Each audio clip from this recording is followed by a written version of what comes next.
Carin Göring was the wife of Hermann Göring, and as such I think could be referred to as an early Nazi and someone who had a great deal of influence on the future Third Reich, although, of course, she did not live long enough to see it. Carin was born in Stockholm in 1888. Her father was a colonel and regimental commander Freiherr Carl Alexander Fock. His wife was Irish. Her name was Huldine Beamish. The Fock family emigrated from Westphalia to Sweden in the 19th century. Her mother was born in 1860 into a family noted for brewing Beamish and Crawford Stout in Cork. Her great-great-grandfather was William Beamish, one of the founders of Beamish and Crawford, and her grandfather had served in Britain's Coldstream Guards. Carin had 4 sisters, Fanny, Elsa, Mary and Lily. Carin was the 3rd daughter. In this picture we can see her as a child with her younger sister Lily. What might be surprising for a family of immigrants, a love of fascism must have run within them, as Mary was married to Count Erich von Rosen, one of the founding members of the National Socialistische Blocket, National Socialist Bloc, a Swedish National Socialist political party. In 1910, Carin Fock married Niels Gustav von Kantzow, who was a professional army officer. Thomas, the only child of the couple, was born in 1912 and he died in 1973. On the 20th of February 1920, Carin von Kantzow stayed with her sister Mary von Rosen at Rockelstad Castle, which is located around 50 kilometers to the southwest of Stockholm. Late in the afternoon, Mary's husband, Count Erich von Rosen, arrived by air taxi from Stockholm, which landed on the frozen Lake Baden in front of the castle. The pilot of the plane was the highly decorated German former fighter pilot Hermann Göring. As the weather was too bad for a return flight that day, Göring was offered to stay overnight at the castle, and that's how he came to meet Carin von Kantzow. This photograph shows both Erich and Hermann at Rockelstad Castle, dates to later. As well as operating the air taxi, Göring at the time was one of the chief pilots at Svenska Lufttrafik. Whilst Carin von Kantzow and Göring were falling in love, Hermann's employer, Svenska Lufttrafik, was going out of business. The company had been founded on the 7th of February 1919. Its first running flight on the 7th of August 1920 happened, but within 1 year it was unable to carry on despite running a regular passenger service Copenhagen-Malmö Warnemünde, as well as Stockholm-Reval and a mail service. Carin von Kantzow was not put off by the job prospects of her new partner. Just a few months later, forgetting all about her husband and son, they travelled to Munich, where Göring introduced his mother to her. This was a convenient time for Carin to travel, as her husband was doing a course at the French St. Cyr Military Academy. Franziska Göring, Göring's mother, criticised her son for his adultery and asked him to end the relationship. She knew what she was talking about, as she had been in a love triangle with her husband and a lover for many years. Göring ignored his mother and took Carin to Biography for a few weeks. As we can see from this postcard that Carin sent Hermann, the couple communicated in Swedish, which is of course what one would expect from a fanatical German nationalist. Carin invited Göring to live with her in Stockholm. They got a small apartment in Östermalm. Her husband Niels invited her to bring Hermann to lunch one day, which must have been an interesting conversation. And if any of you have had such a conversation, do write about it in the comments below. However, Stockholm was not for them, and they got themselves a little hunting lodge at Hockreut near Biography. Although both of wealthy aristocratic backgrounds, they were now almost penniless. She earned money with painting and handicrafts, and I'm told that there's a painted cupboard door signed with her initials at Rockelstad. When she fell ill, she had to pawn her fur coat to pay the doctor's bill. Her husband, Niels, sent the money to redeem the coat and to buy a ticket back to Stockholm. Her mother tried to lure her home by offering the family's summer house, but, of course, that would have meant dumping Hermann. In the late autumn of 1922, Göring met Adolf Hitler for the first time. It appears that there was some kind of ad hoc demonstration, or maybe Hitler chose to make a public speech at Munich's Königsplatz. Göring was so impressed that he signed up for the party the next day. What Göring brought to the Nazi Party was aristocratic respectability, as well as contacts amongst the wealthy, even though he was no longer one of them. The same was done by Dietrich Eckart, the man who mentored Hitler. Due to having been a military officer, Hitler made Göring the head of his storm detachment, the SA, which was still then only a gang of hooligans. On the 28th of January 1923, the SA held its first big rally, and Carin attended. Then she met Hitler too, and the couple's joint commitment to him and the National Socialist Party began. Carin Göring raved about Hitler as a genius full of love for the truth, in a similar way as do conspiracy theorists today about their heroes. She described him as chivalrous and as the one in whom she placed all hope.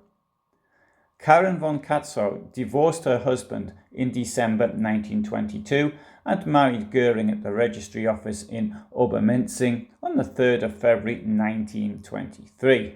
Her son, Thomas von Kantzow, stayed behind in Sweden with his father. With financial help from Carin's former husband, the Görings moved into a small house in a suburb of Munich, located near the countryside, as Carin Göring suffered from angina pectoris, asthma, and rheumatism, which did not allow her to stay long in the city. She also developed tuberculosis. To protect his former wife, Niels von Kantzow even paid for a car, including a chauffeur. Despite his boundless generosity, which is really quite difficult to fathom, Carin thought she was well rid of her first husband, commenting on how nice it was to be with someone who didn't take 2 days to get a joke. Hitler became a regular visitor to the Göring household in Munich. As we can see from her correspondence with her family in Sweden, she was fascinated by him and appears not at all to have been put off by her husband spending what Göring later claimed was 19 hours a day out on Nazi Party business. In August 1923, Göring's mother died. At the funeral, Carin contracted a lung infection and returned to Stockholm, where heart problems forced her into a clinic. Once she was better, she returned to Germany in the autumn of 1923. Göring played a pivotal role in the beer hall putsch of the 9th of November 1923. On that day, whilst Carin was sick in bed, the Nazis attempted to overthrow first the government in Bavaria and then intended to go on the rather long march to Berlin, in somewhat a similar manner as Mussolini had done in Italy. However, they were met by government resistance. This involved an exchange of fire which left Hermann seriously injured. Later, in World War II, both Göring and Hitler expected their troops to stand and fight and die if necessary. But in 1923, it was a different story as far as Hitler was concerned. He ran away. Göring couldn't run away. He was wounded in the upper leg. Some thought him dead. Some of his own men found him and carried him to the first door showing a doctor's nameplate. This was in nearby Residenzstrasse. Now, according to his adjutant, Karl Bodenschatz, he reported later that the people on the ground floor threw him out but there was an elderly Jewish couple upstairs and they took him in. Ilse Ballin, wife of a Jewish furniture dealer, gave Göring first aid and then, helped by a sister, carried him around to the clinic of a friend, Professor Albin Ritter von Ach. He found the entry and exit wounds dirtied with mud and gravel and did what he could to ease the pain. Carin was informed of what had happened. She collected him and drove him to Partenkirchen. From Partenkirchen they made for the border. However, the frontier guards recognized Hermann Göring and called for the police. The police arrived and accompanied them back to Garmisch, where at the police station he was informed that he was not under arrest, but they were awaiting an arrest warrant. In the meantime, because of his wounds, he could go to a sanatorium of his choice. He gave his word as an officer that he would not escape, but Carin helped him escape anyhow.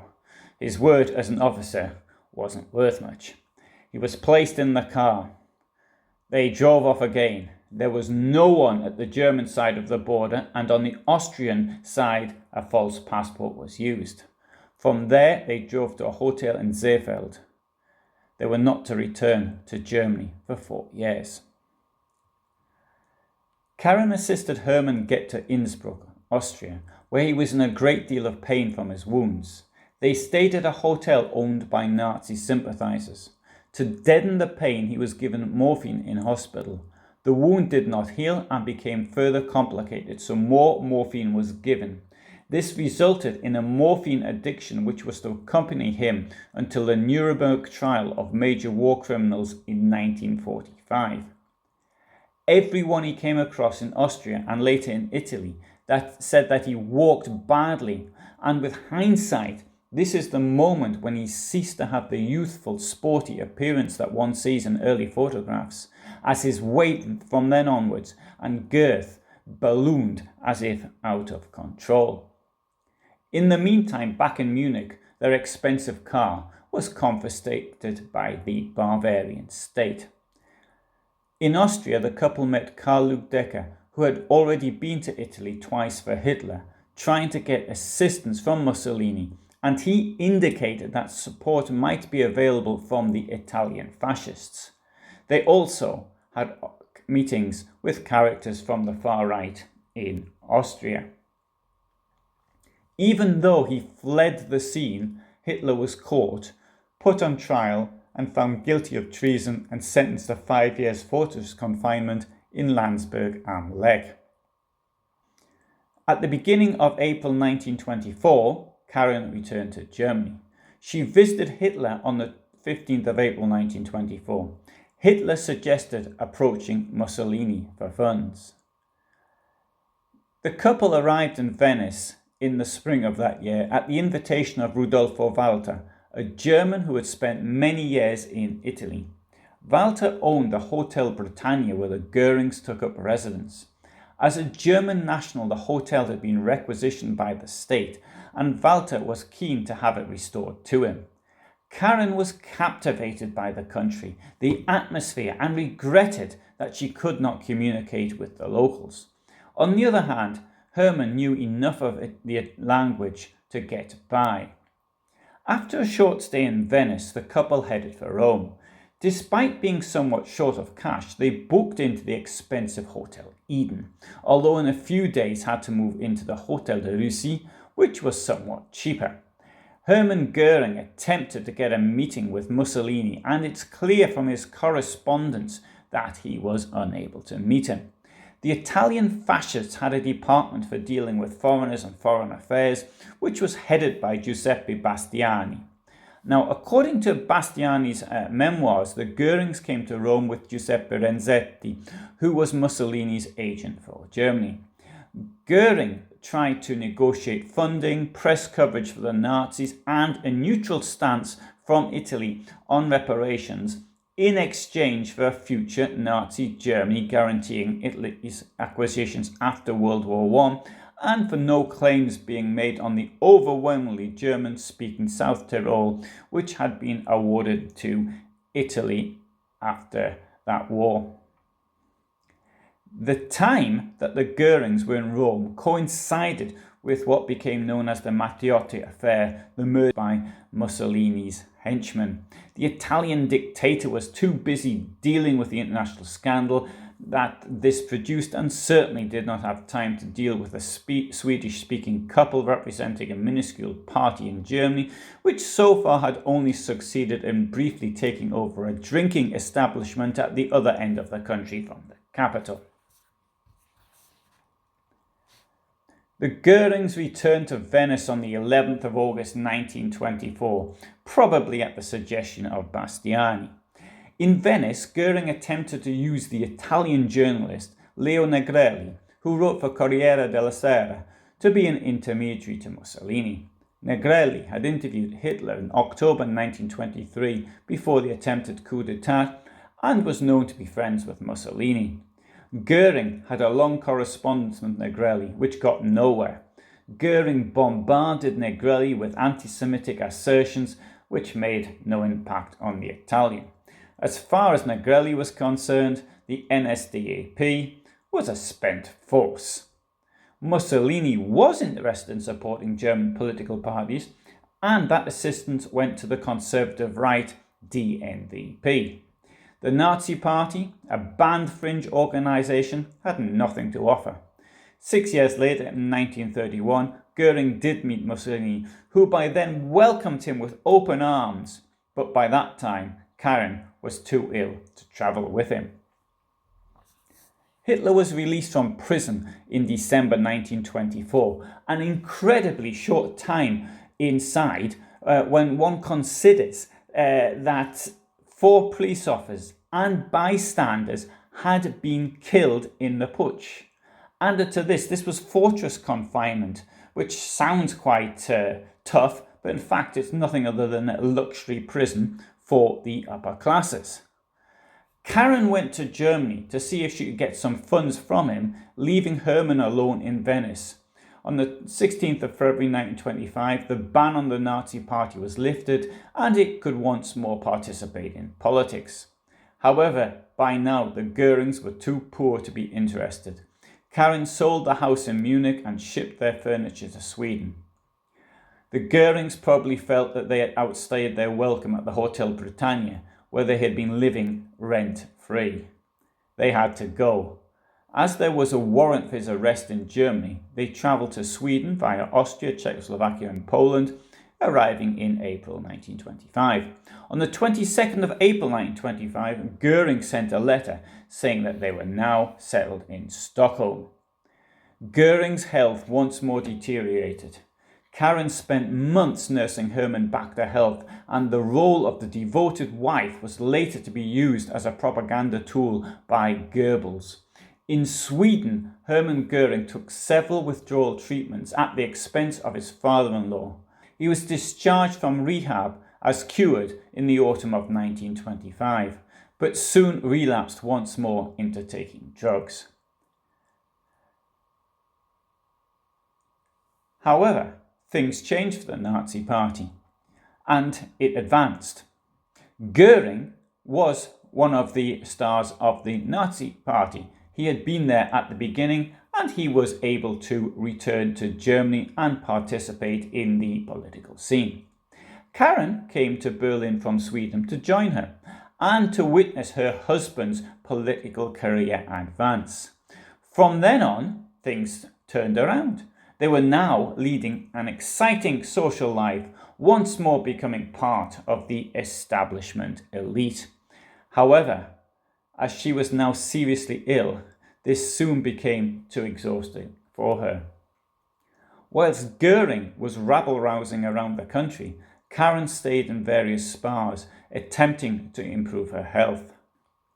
While she was staying at a sanatorium in Kreuthen, Bavaria, she designed and embroidered extravagant clothes for Hermann, which may have been the beginning of his attachment to peculiar, grandiose uniforms.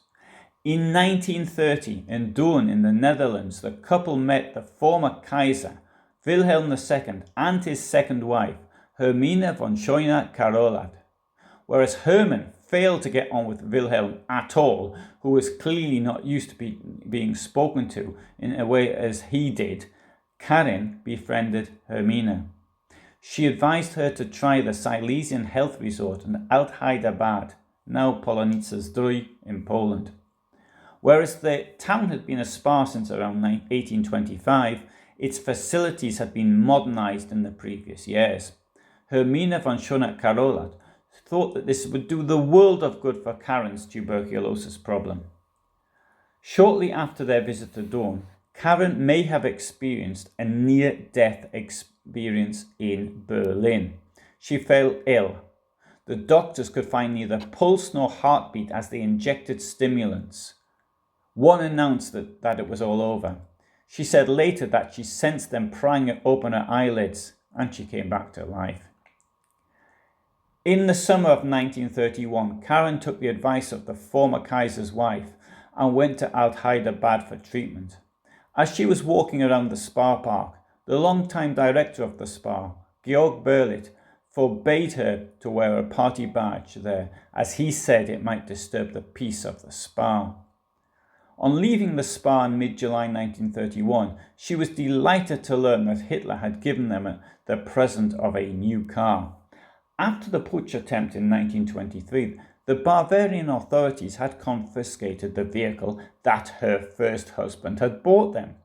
Carin wrote that Hitler promised to replace it.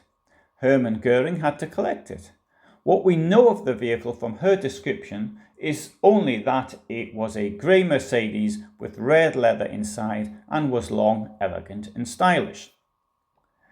The vehicle came in handy for a road tour beginning at the end of August 1931 through Germany and Austria, where the couple attended the christening of Hermann's sister's daughter. However, during this tour, she got weaker and weaker and sometimes was even unable to bring herself to the dinner table. On the 25th of September 1931, Carin's mother suddenly died, completely unexpectedly.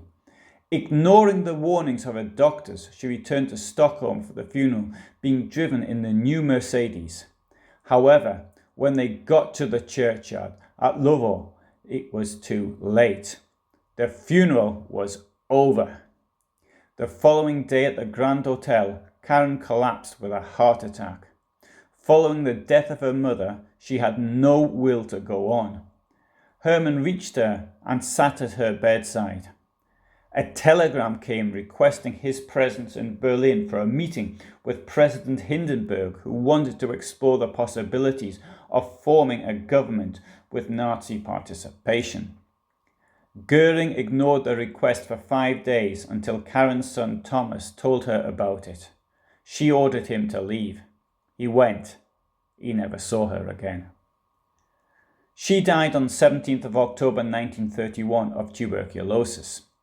She was first buried in Sweden in the cemetery at Lvov Church outside Stockholm, where her mother had been buried less than a month earlier. In November 1933, the tomb, which had been adorned with a swastika-shaped green ornament, was desecrated.